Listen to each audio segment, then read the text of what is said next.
if black hat guys work together, why can't white hat guys work together, collaborate, and fight back against the bad guys, right? So this is how we started with this vision. There are a lot of different activities what we do it. One, while coming together, one is at the intellectual level, second is at the social level, and third is at sharing the new ideas and new initiative. And fourth, which we do differently, is like, okay, we work together and then we really uh, do a lot of other social activity, which helps us to really cover different aspect of giving back to society, which is technical society and social society.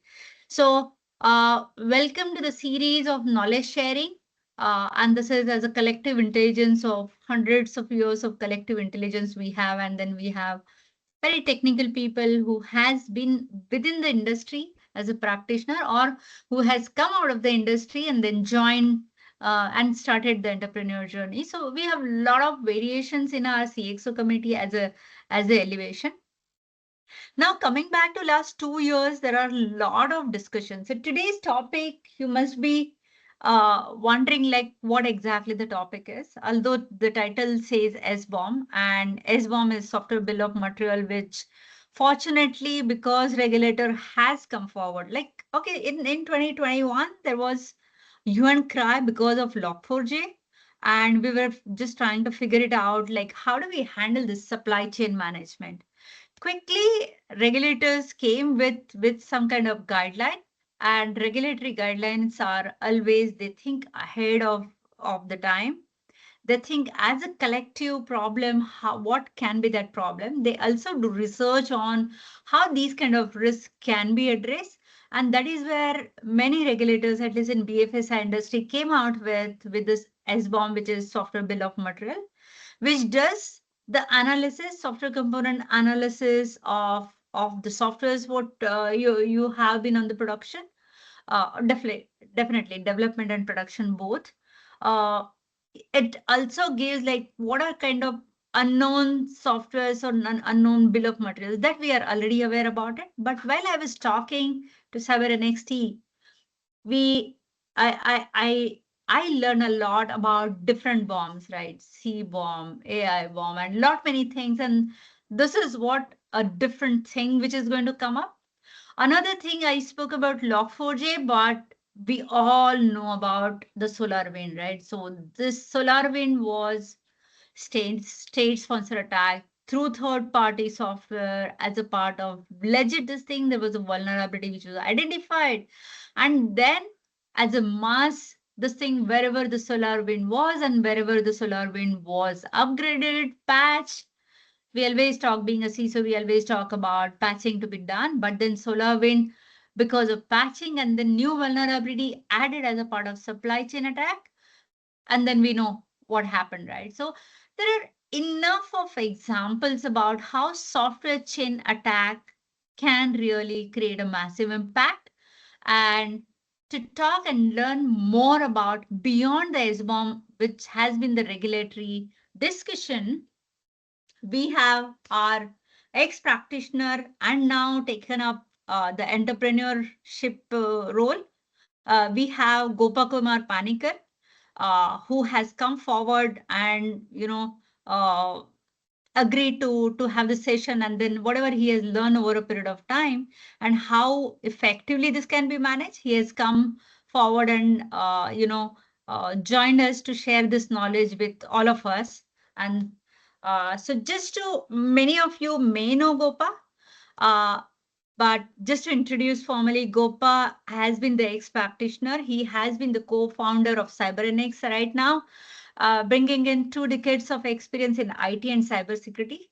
Before making the entrepreneurship leap, he has spent a lot of years in frontline as the CISO at Aditya Birla Capital and other leading organizations, where he is not only talking from the entrepreneurship perspective or the product perspective, he's coming with the industry experience, and he has definitely tackled these problems in his 2 decades of experience. And that is what he has come out and then worked out some solutioning on that.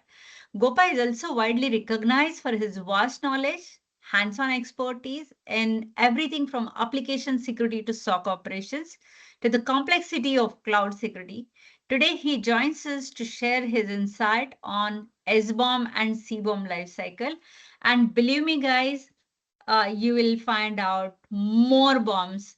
So, Gopa, it was very, very eye-opening for me personally while I was having a discussion with you, and then not understand to meet the regulatory guidelines, but also think about what may come. And you were pretty ahead of our regulatory thinking and thinking about, you have called out only CBOM in the title, but I know that, okay, you have also thought about different types of bombs and which those risks will come, and then how time to time, how proactively we should really look at the different risk, and then how do we start early in thinking about how are we going to fix it, or at least what are we going to do over about it. So Gopa, it was very, very impressive to see the different kind of perspective what you have brought for it.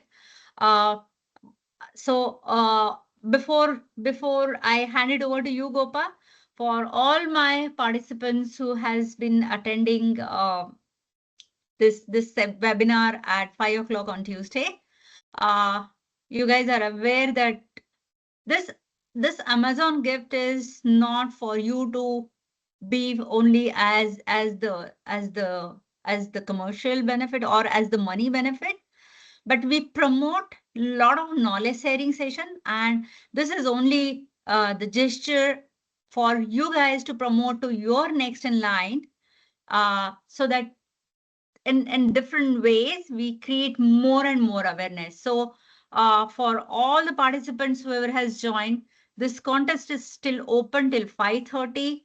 You still take 30 seconds if you want to repost it and then test what is your social quotient, how many likes that you get it.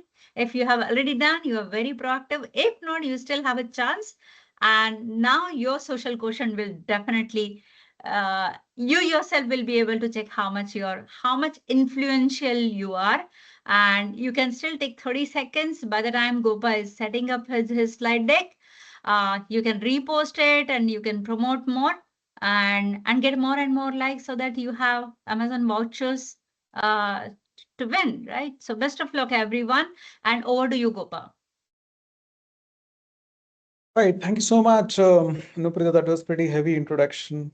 Um, and it is good to connect with a lot of people around. It's been some time for me, and great. I think if Ali is also here. I mean, I keep seeing his LinkedIn posts. He's a star all over in LinkedIn, I guess, with book published. So thank you so much for this opportunity to talk to all of you. So the way we'll structure it is I will go through some content, we'll talk about it, and of course, the sessions can be interactive. We can, in between, we can pause and ask questions if you have anything. So let me share my screen. One more announcement, whoever is having question, please put it on Q&A session so that we can pick up the questions later on and Gopa can give you uh, his wisdom in addressing all your questions. So you can put your questions in the Q&A or chat section. All right, let me know when you're able to see my screen. Yeah, we can see Gopa. You can go ahead. All right. Thank you so much. So today we are addressing this topic, SBOM and CBOM, and of course we will cover some part of other bombs, which is now evolving or emerging. And we will also try to understand why this SBOM now and where it is headed, right? So overall agenda, what we will try to cover is how currently AppSec is progressing, what kind of practices we have today, what kind of supply chain attacks we have seen, which actually triggered this SBOM, CBOM, etc., and the type of different bombs, which is evolving slowly into an XBomb kind of an ecosystem, which, if you remember, gradually DDRs and MDRs provide gradually become XDR. So similar thing is actually happening in bomb also. So different bombs are actually merging into something called XBomb.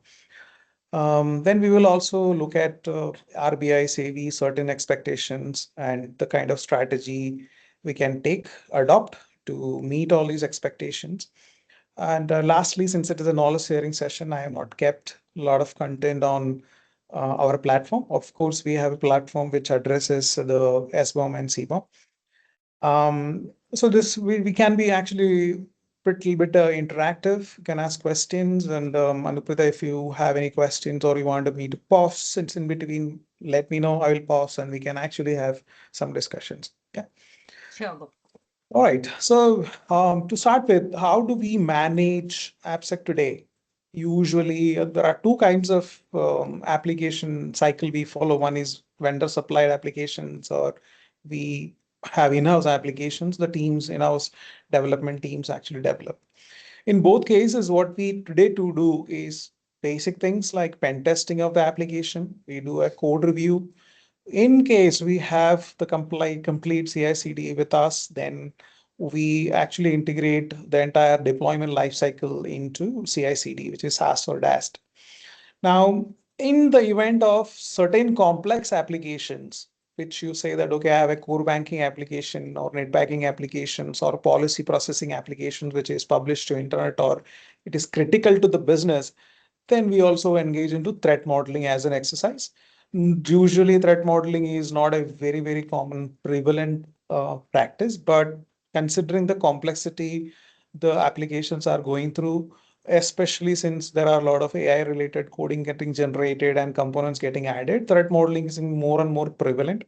How threat modeling helps is basically to understand the entire database data path architecture, the components like, what are the kind of key risks or business risks exist in the application? How do we mitigate those risks? What kind of integrations we need with SOC? What kind of threats or risk we can address by integrating it? So those kind of things actually is addressed through threat modeling. And finally, we have change management CAP processes, which we all do. Now, there is one more element which actually got added to the entire process for some time now. I mean, this got more and more prevalent after the incidents which Anuprita mentioned, the SolarWinds and Log4j. The SolarWinds was an eye opener for many of the regulators starting from US because 18,000 organizations got impacted, and the federal vendors, federal their departments were also impacted. That is how the entire supply chain actually came into a question, and people start asking that the question that how do we address this part when you are actually buying components or buying a software from third party, how do we ensure that the components within the applications are secure? And so that is the how it all started, and that's how the SC and licensing is in focus. Now, also when we look at it, licensing is also a big part of it because if the application supplied to you by the vendor is using an open source edition or a software like a MongoDB or a Postgres, is it really compliant with your licensing requirements? Or is it like it's okay, it's a community edition, but what is the limitation? Or is the application built within the limitation or not? That is also into focus. Yeah.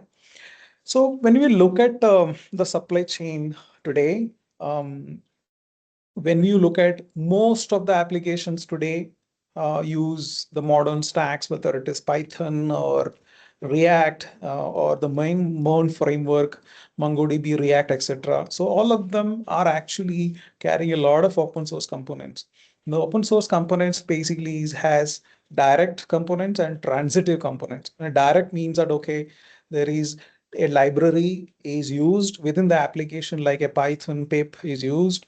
Whereas transitive means the very specific library is actually using one more library and for certain purposes. So that is transitive. So there is direct dependency on the application and indirect dependency on the application, which is transitive. So both actually impact the composition of the application. Even if the transitive component is vulnerable, then the application can be misused, right?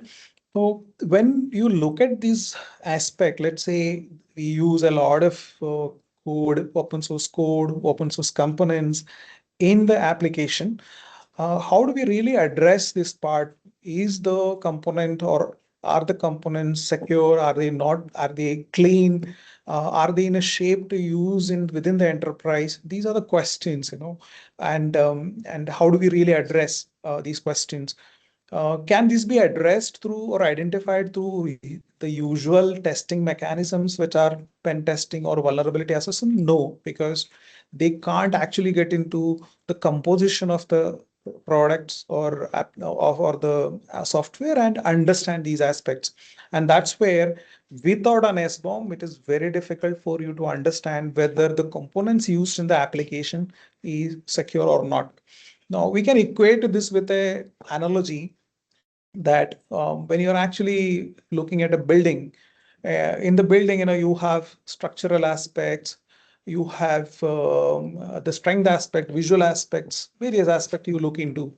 But are we in a position to understand what kind of cement is used, what kind of material is used, whether the strength use is correct, the steel uses is enough or correct? Are we in a position to look into the details of that composition of a building? The answer is no. To compare that with SBOM gives that visibility that within the software, what all components exist and how they are in terms of security posture. Right. Now, what is the impact of this basically if we do not look into the SBOM or detailed components of an application? We are not in a position to understand vulnerabilities. If we can't understand the vulnerabilities and their impact, we can't actually prioritize patching or plan patching, leading to compliance failure, security breaches, and audit findings. Right. Now, to get into a little bit of what it is, SBOM contains the component. Let's say, for example, log4j, and what is the version? The version is very important. Maybe one version is not vulnerable and one is vulnerable. So the version is very important, and who is the supplier of it, and what is the license? And the license is also extremely critical, because are you complying with the general industry licensing norms, your own organization's licensing compliance norms? Those aspects are addressed through license. And finally, the other two aspects are integrity of the SBOM and then relationships. Now, usually when you generate or receive an SBOM, it is basically in a machine readable format. Often some of our customers, when we interact with them, ask whether I have an SBOM in an Excel sheet. Is it valid? The answer to that we keep telling them is that no, it is not valid, because it is not a machine recognizable format, and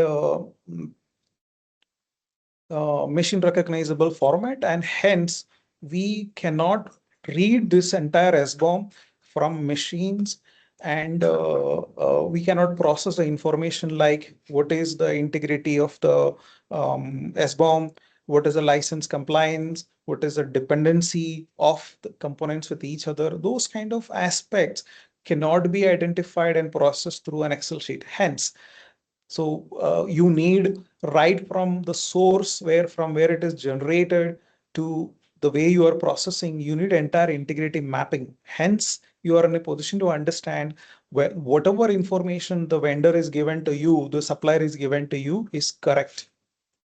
Right. So the SBOM looks like this when you generate and when you receive an raw SBOM. Which contains typically the components, packages, what licensing is applicable, those aspects. All right, so I'll take a pause here. We can actually do a poll or any questions so far. We can I can answer to that. So far, any questions if we have? Over to you, Anuprita. So, Gopa, as of now, there's no question. So, I think you wanted to take a poll, right? So, I think it's a good idea to take a poll. Do you want to take now or later? I have more polls, so we can actually Okay. continue, and then maybe the next one we can actually Yeah. ask people, everyone to Yeah. participate. Yeah. You can Okay, go so ahead, and then we'll take up questions once we have a couple of questions. Yeah. yes, sure. All right. Okay, now SBOM evolution, when we look at it, it all started in actually 2010 when in predominantly in US, they wanted to understand how the licensing is applied on software, open source software, and it all started there. And then gradually it has become a standard in 2017. And in 21, upon the incident, which is SolarWinds incident, US has mandated SBOM for all federal vendors, and now Europe is also mandating. And by 2026, they are mandating SBOM for all vendors. And in 2023, certain issued the first version of the SBOM framework. And in 2024, RBI and SEBI came up with their own expectations and frameworks. SEBI basically has part of CSCRF. They have their own framework or the expectations or number of fields expected in a SBOM, whereas RBI straight away aligned with the certain guidelines 2.0, which has 21 fields. That's how the entire SBOM ecosystem has evolved. In terms of expectations, SEBI expects that SBOM to be available for critical applications. RBI expect SBOM and CBOM to be available. Yeah. So now bit of background about certain guidelines. Certain has actually notified a very detailed guide on SBOM, CBOM, and emerging BOM standards. When I say emerging, it is QBOM, quantum bomb, AI bomb, HBOM. These are right now, they may not made it mandatory, but I think over a period of time, this will become very, very important because as we all know that the hardware-based integrations or hardware as a component within our life, it is more and more becoming important. And for example, the driverless cars or drones for delivery, military purposes, all these hardware includes hardware supplied from different vendors, software supplied by different vendors. So when you look at that part, hardware BOM is becoming very, very important. In terms of AI, we are adopting AI gradually in our organization, definitely depending upon the use cases and practically possible. But when we adopt AI, it has some people are adopting in simple use cases like speed. Some people are adopting use cases like coding. Some people are adopting agentic AI for automation purposes. In all these cases, when we look at in an enterprise, when you use AI in different segments, departments, are you in a position to track what is really happening within the AI ecosystem itself? So that's why AI is becoming very, very important. AI bomb is becoming important now. And QBOM, as quantum computing is taking off, the regulators want us to identify which all algorithms used by the organization is vulnerable to quantum computing risks and put a roadmap in place to address them. Yeah. Okay, and to talk about SEBI, CSCRF, they made it mandatory to create SBOM for critical applications, and the primary expectation from SEBI is to manage inventory of all software components used by the regulated entities.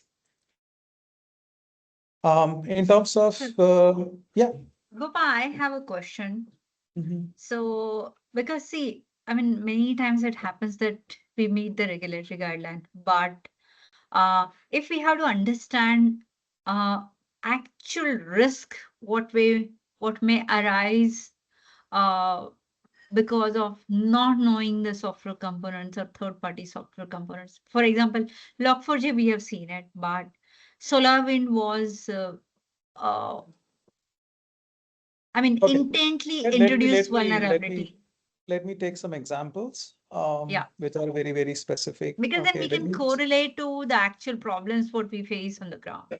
Yeah. So understand. So Yeah. there's a slide which we talk about the Okay. incident. So maybe I can cover there. Sure. We finish these and then I'll go there. Sure. Yeah. So RBI basically mandates SBOM and CBOM to be available for the application, critical applications, and also CBOM and QBOM gradually they are pushing because the quantum computing is actually taking off.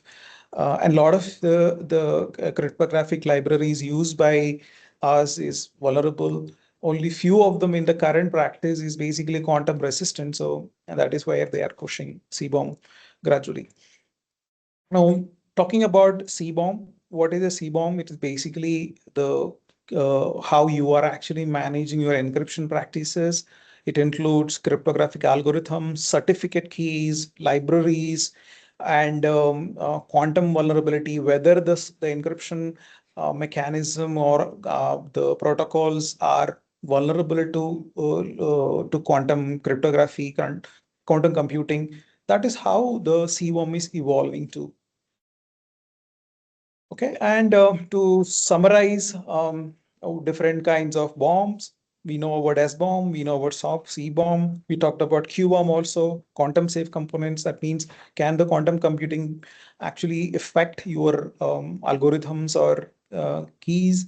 AI bomb means that what is the detailed inventory of your AI related components being used, the licensing models, etc. in that. And similarly, hardware, what are the exact components you are using within the hardware, the source of those components, the licensing details or the firmware details, those kind of things are addressed through HBOM.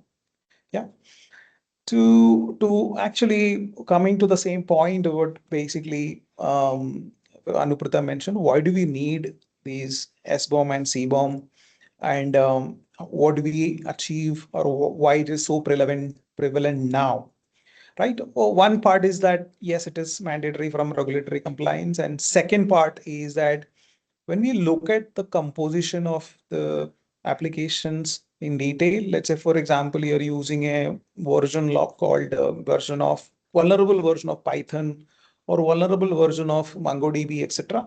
Those kind of things or specific libraries used within the application stack itself, right? So those components are typically not detected through a penetration testing or a vulnerability assessment, typically a lot of them. So that is why the challenges related to addressing or identifying vulnerable components are coming out, right? And lastly, the complete supply chain visibility. What is really what am I using? What basically components goes into the applications or the entire stack. That is what you're getting from the supply chain visibility. Okay, so last slide before the incidents. So there are two ways to collect SBOMs. One is basically a vendor supplied path. That means you are asking the vendor to give me an SBOM, or you are asking him to use some of the open source or commercial tools to actually generate SBOM and send it to you. Once you receive that you actually process it and process in terms of to understand what vulnerabilities are there, what components are there, what licensing violations exist, those kind of things. And then you identify the risk and process whether this version is acceptable, whether this build is acceptable, those kind of things you decide.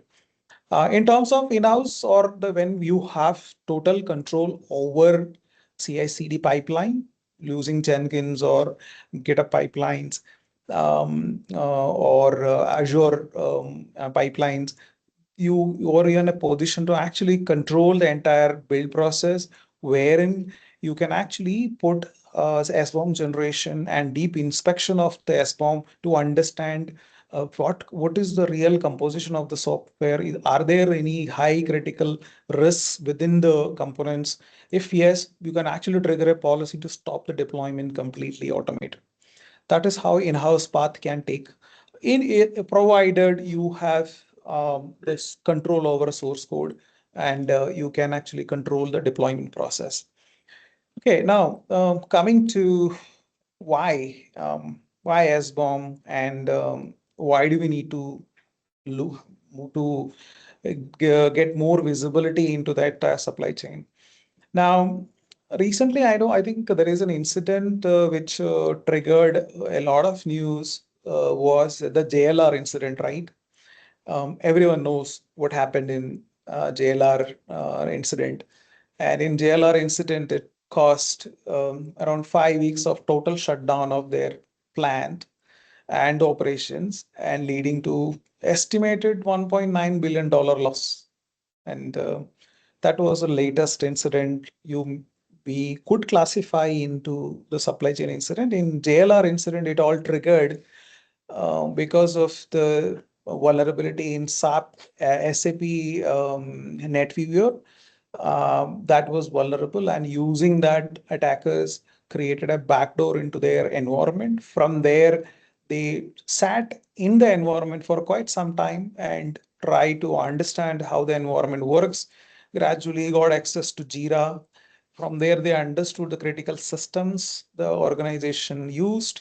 From understanding of that understanding, they went into deep into the organization. So that is one example. And why it caused? Because the organization could not identify the vulnerable components within the software, or if it was identified or declared by the vendor, they did not have knowledge or any plan to mitigate that.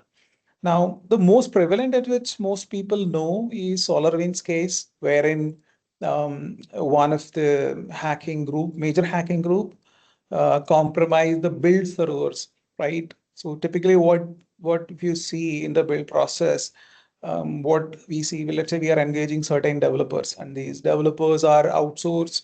They are outsourced to a small company, and they're using a GitHub account wherein you have entire code sitting there, and the code has your keys, critical information like API keys or passwords, etc., embedded in that.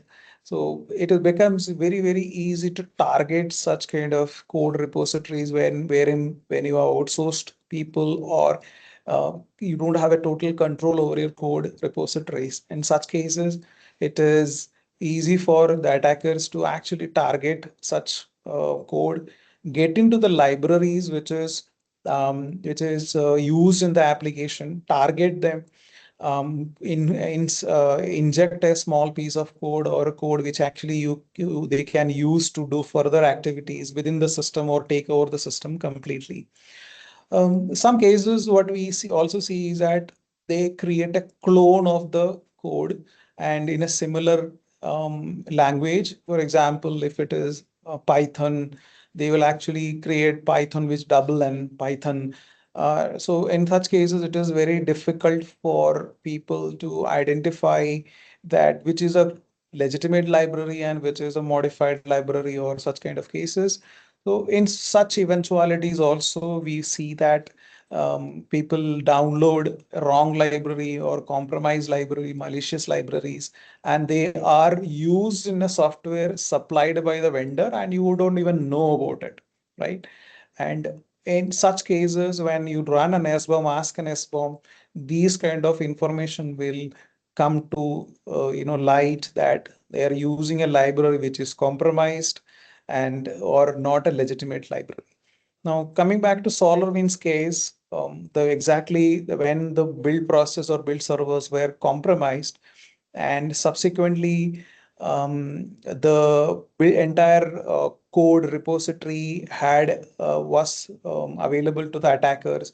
Gradually, they implanted the code within that, and the code during the build process, the final build which was pushed to the customers.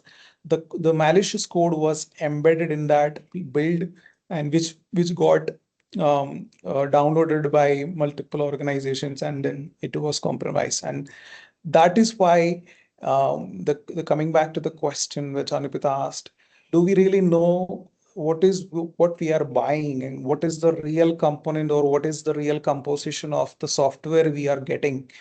And if we do not know what kind of libraries they are using to build the application, we can't understand, are there any vulnerabilities, are there any malicious code implanted in that, and we will be using them. Yeah. How it impacts is that once that code is downloaded, implemented in your environment, it becomes an entry point or an easier mechanism to the attackers to get foothold to, or conduct whatever activities they want to do further. I want to take a pause. Anuprita, does that answer your question? Yeah, very much, Gopa. Very nicely, you have really explained this very well, fundamentally. Yeah. Right. Any other questions? We can address that. So there is a question on the group. Yeah. So Anish has asked a question: How should organizations handle SBOM for vendor supplied software compared to in-house developed? So I think that is what you explained, right? Would you like to Yeah, talk on I a will. There is a vendor slide perspective? on that aspect, but yeah, I will. Yeah, there is a slide, but maybe we can take a poll here. And Mhm. I mean, request if you can, all of you can actually point your camera on this scanner and vote. Mhm. I mean, this is completely anonymous, and there is no personal information, organization information captured. Okay, so it's a poll time. So can I request everybody to just participate in the poll?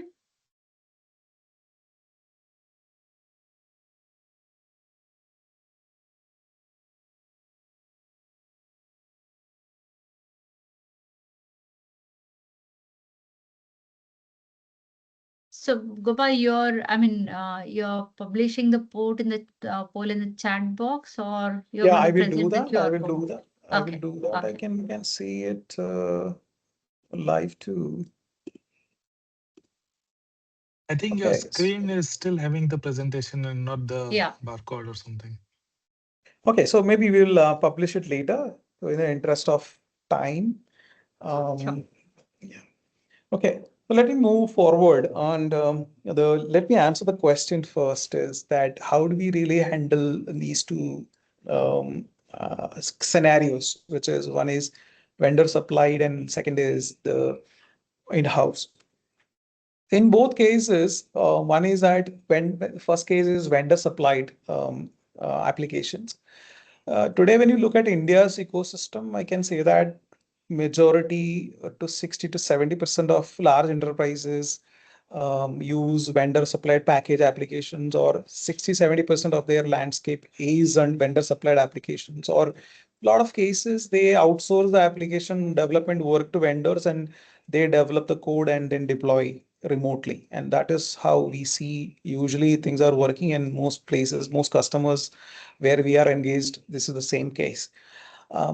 What is the ideal way of actually handling the vendor supplied applications is to ask SBOM at the time of agreement itself that every build you actually give us, every change you make it in the application, you need to supply an SBOM.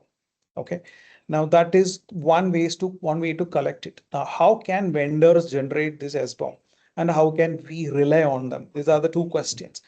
Supplying and generating an SBOM is a very easy task. The vendors can use, there are free tools available to generate the raw SBOM file, which is, there are multiple of them, OAPs, Cyclone DX format. There are tools like SIFT, etc. You can use it on the machine where you have access to code, and straight away you can actually run it and then generate SBOM. So any of the developers actually you can ask to generate the SBOM, and you can get it. But yeah, the only thing is that how do we rely on them? Whether the SBOM generated by them, can we rely on them? Okay. So in that case, you need to ask them to sign the SBOM using a certificate. One option is that.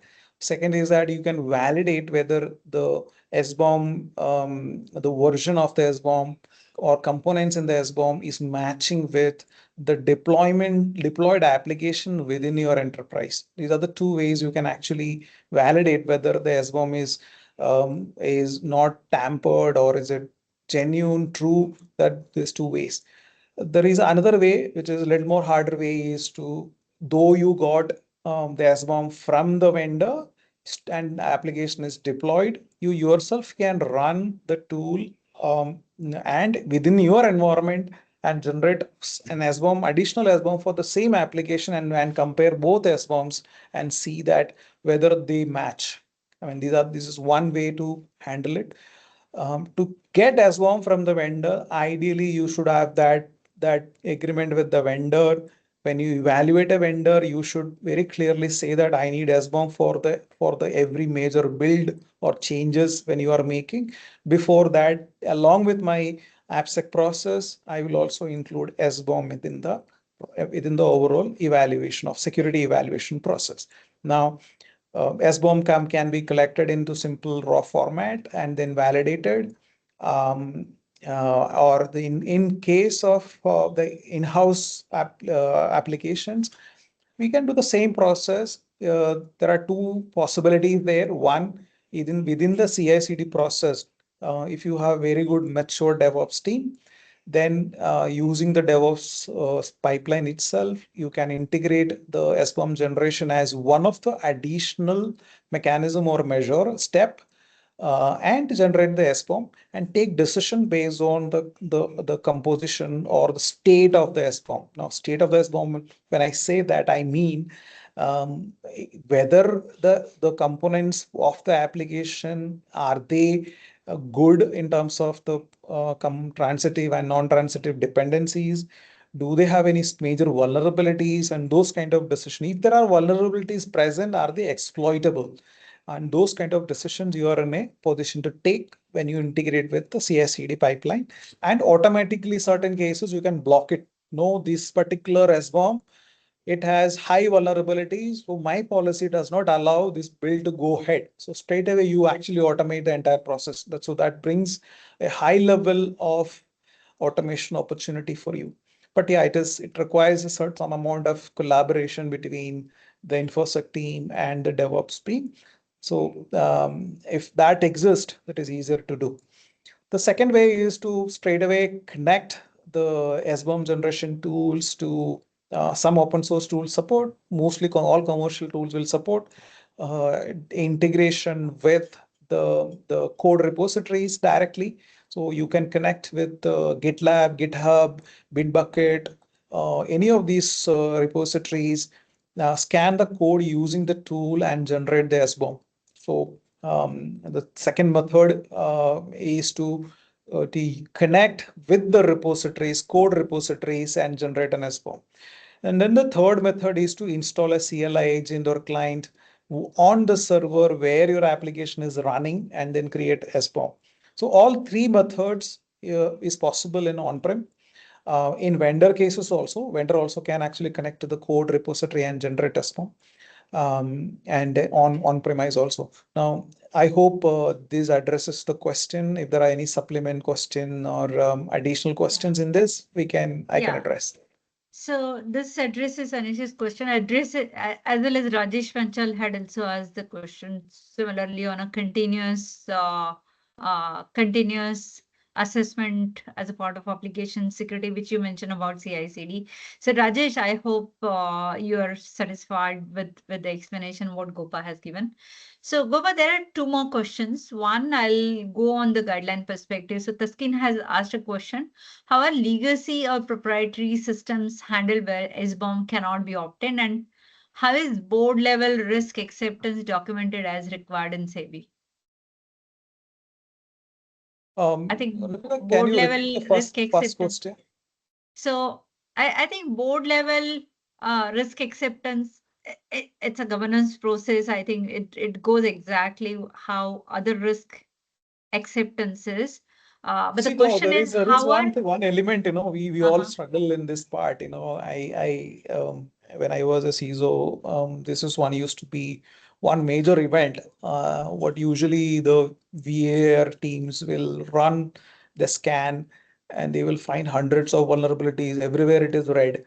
But people don't realize that every red is not a risk, right?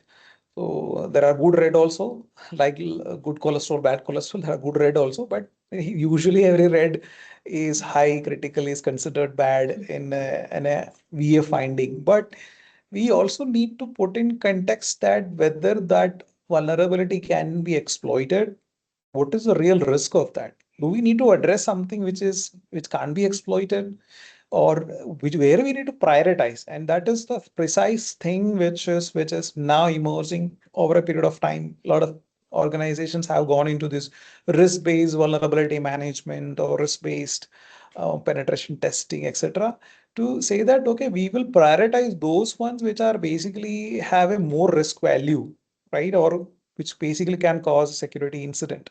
So same thing applies here.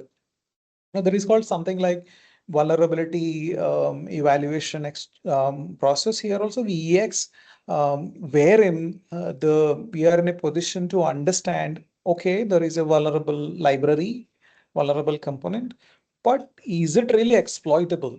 Okay, now is it really something can cause a security incident, or should we really be addressing it? That is a question we can ask in SBOM also. Now, how does it really help us? Now, do we need to go after every finding? No, we need to prioritize what is to be fixed. You don't need to address everything what SBOM is giving. And that is a prioritization we need to do. So when you go and address the board, we need to tell them, okay, we have a risk. This risk actually is correspondingly, we assess the risk, whether this exploitable or which is this cannot be exploited, or this is not a serious risk problem right now. So according to that, this is a decision. So that is a justification you'll always have, you can actually make in terms of SBOM, right? And accordingly, you can do documentations.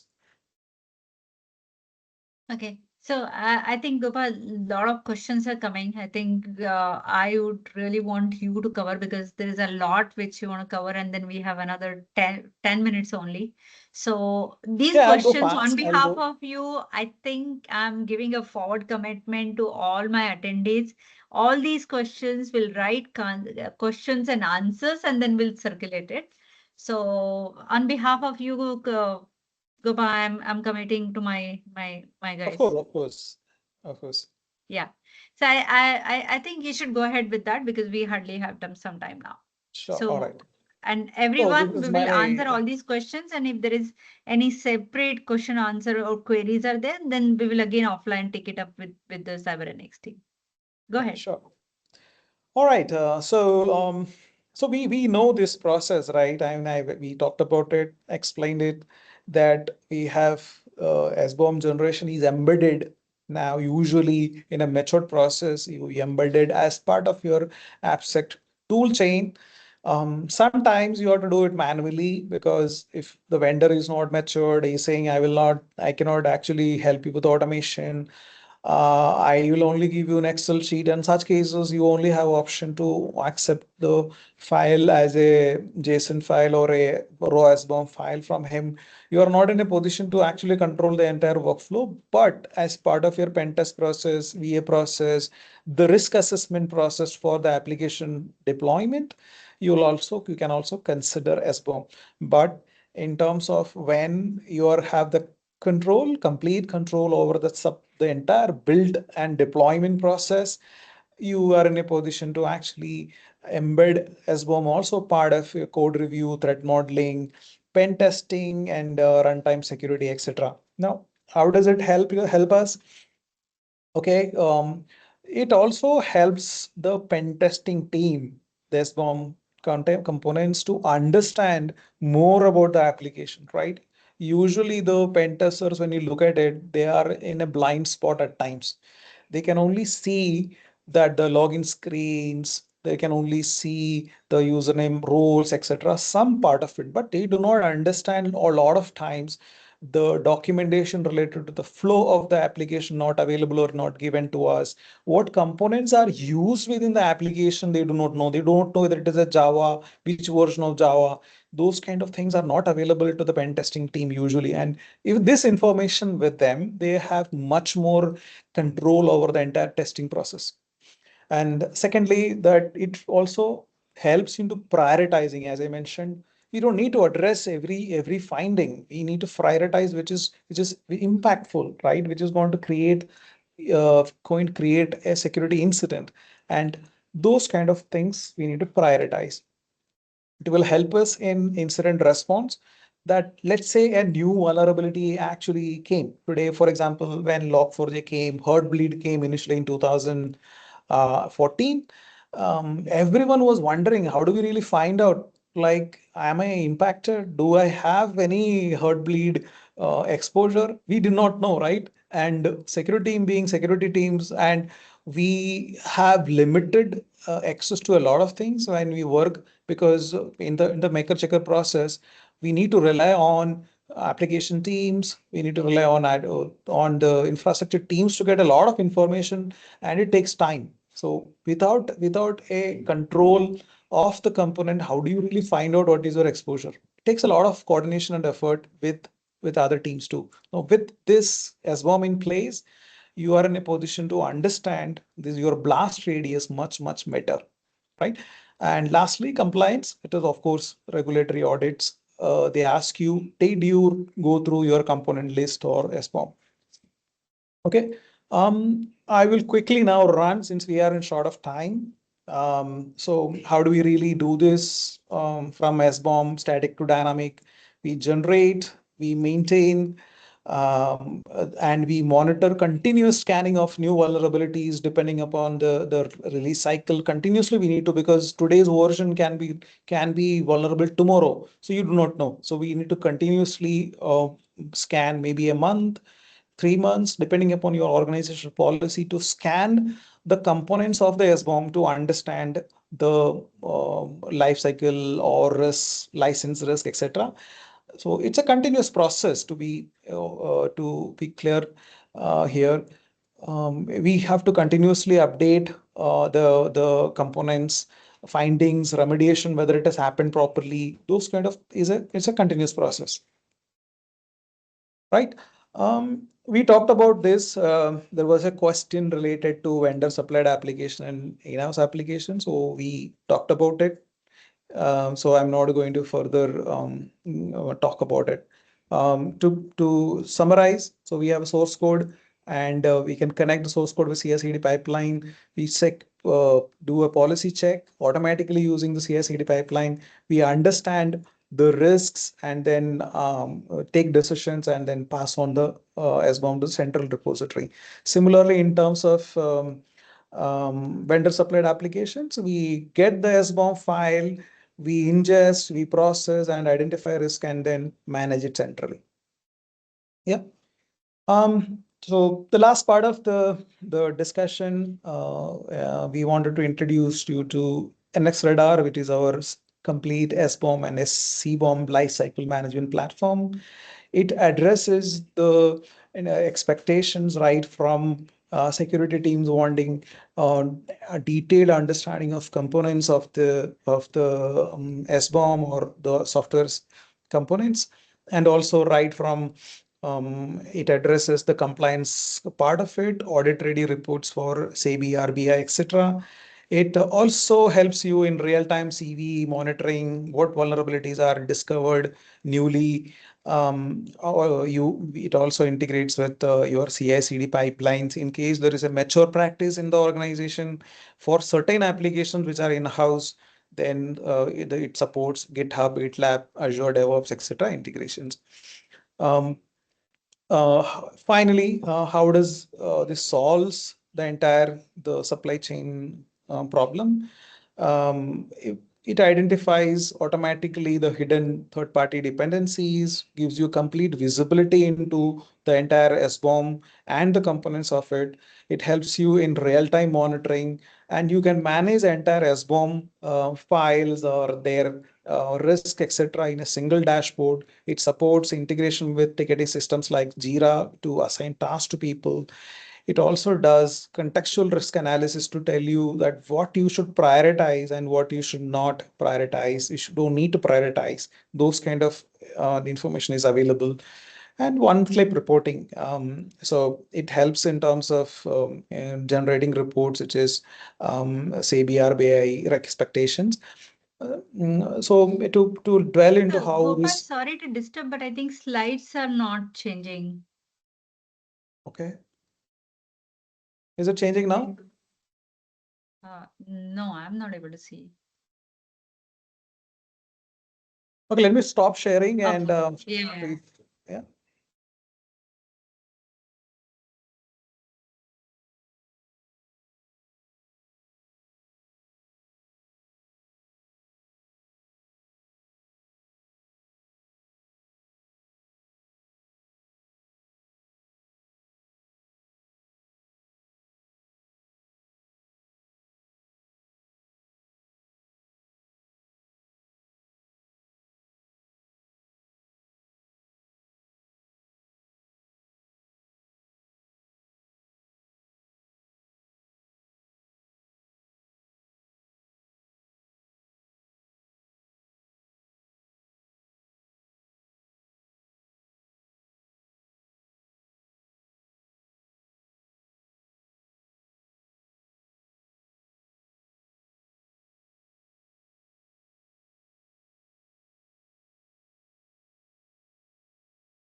I think Gopa is rejoining. Ma'am, if you can take over. I Okay. think Gopa left here. Okay. So I'm I just think. joined back. I'm trying to share my Oh, screen again. perfect. Right? Sure. Is it visible now? Yes. All right, finally. I need to ask SBOM from Teams also now, Microsoft. Yes. All right. Okay. So So Gopal, last 2 minutes, it's already 6 o'clock. So if we can just okay. go to the Yeah. important So slides. yeah, so it is basically the platform addresses all the major requirements of SBOM management, automation part, and it addresses the entire audit compliance. It's purpose built for Indian regulatory requirements. We mapped in the entire, I will go to those slides. So we mapped the entire 21 fields which certain expect or SEBI, the 9 field expect. Those things are by default covered as part of the reporting. It gives you an in-depth understanding and prioritization of the SBOM processed SBOM. From a raw JSON SBOM to a process information and detailed reporting, which is right from you want an executive summary to for the senior management teams to detailed technical report for the developers, or if you want to export into Excel or CSV, everything is supported out of the box. I talked about the comprehensive coverage of certain and SEBI, and of course, it's audit ready. All requirements in terms of SEBI, RBI, certain is mapped into it. It addresses all your enterprise features, right from MFA, OD authentication, SIM integrations. Everything is supported out of the box. Yeah, so that's it. Since we are on time, I mean the 6 o'clock limit, I guess. Yeah, it's 6 o'clock. It's 1 minute extra. So I can Yeah. take some questions. We have time. I'm happy to Yeah. take more questions. So, Gopal, there are a lot of questions, and what we will do is that Jikin will copy all these questions and share with you, and you can give all the responses, and then offline in all our groups, we'll circulate all these questions so that people who also could not join, that will also be beneficial to them. So I think we'll work offline and I have also committed. Plus, it's really it will be good because all these questions are very, very valid because all practitioners are asking these questions. So we'll take that offline because we overshoot the time. But we will address this. Yeah. So thank you so much, Gopa. I think it was very, very insightful. A lot of learning for me also in person. Otherwise, I had never thought about the cryptography bomb, or I have not thought about like condom bomb or AI bomb. I think it will be good. We'll continue to have more and more sessions because any practitioner and now product uh, head or co-founder, you are able to combine both the perspective and share with our community, and we are very happy to do that. So thank you so much for that. Thank you so much for joining evening hours on Tuesday. I know all of you have been very, very busy and you have taken out time, and I'm sure you will have your takeaways. I have my own takeaways. And as committed, we will work with Gopa and then we will answer because many questions we could not answer because of the paucity of time and also going in the depth part of it that we will share. And if you have any more question, please put it on the group. We will again work with CyberNX team, and because they have been doing a lot of research on SBOM and CBOM, and then we will work with them and then share even those knowledge base or intellectual responses with all of you. So thank you so much, CyberNX team, Gopa, Bhaumek, KK, and thanks to my team and thanks to all my community members for joining this and making this as more fruitful, and look forward to see you again. Thank you so much. Thank you so much. Appreciate everyone. Thank you so Yeah. much. Good evening and good night, everyone. See you again. Thank you. Bye.